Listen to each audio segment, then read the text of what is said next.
ఎట్టకేలకు patch work చేసిండ్రు అప్పన్నపల్లి దగ్గర డౌన్లో, అలాగే అప్పన్నపల్లి దగ్గర ఎస్విఎస్ డెంటల్ కాలేజ్ దాటిన తర్వాత టర్నింగ్లో పడ్డ గుంతల మీద గత కొన్ని రోజులుగా జేసీఎల్ న్యూస్ టీవీ ప్రత్యేకంగా వార్తలు రాస్తుంది కదా. ఇంకా ప్రభుత్వ అధికారులు స్పందించి ప్రమాదాలు అవుతున్నాయి, ఇబ్బందులు అవుతున్నాయి అని చెప్పేసి ఇలా ప్యాచ్ వర్క్ కంప్లీట్ చేసిర్రు. ఇలా పొద్దుగల 10 గంటల 10:30 తర్వాత ఆ రోడ్డు మీద కూడా రాకపోకలు షురు అయినాయి. ఇంకా స్పందించిన ప్రతి అధికారికి ధన్యవాదాలు. కానీ వేసే రోడ్డు నాణ్యతగా ఒకటేసారి వేయండి సార్, మళ్ళా కాకుండా ఇట్లా వేసిన 2 రోజులకే 3 రోజులకే 4 రోజులకే రోడ్లు పోతే కూడా బాగుండదు కదా.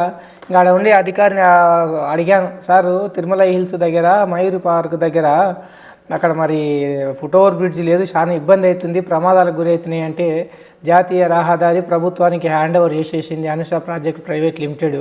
ఇప్పుడు ఏం చేయాలన్నా ప్రభుత్వ అధికారులు, జాతీయ రహదారి అధికారులు, ఎమ్మెల్యే ఎంపీ స్పందిస్తేనే అక్కడ ఫుట్ఓవర్ బ్రిడ్జ్ అయితే సార్, ఇంకా కాంట్రాక్టర్ చేతిలో ఏమి లేదు, మా చేతిలో కూడా ఎంప్లాయీల చేతిలో ఏం లేదు అన్నారు. మరి చాలా రోజుల కిందనే మనం వార్త ఇచ్చినాం, ఎవరు 2025 మోతేవారి లీడరు అని చెప్పేసి ఒక వార్త రిలీజ్ చేసినాము.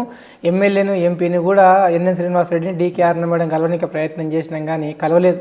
ఈసారి మళ్ళీ ప్రయత్నం చేస్తా ఫుట్ఓవర్ బ్రిడ్జ్ కోసం, మీరు కూడా సహకరించండి.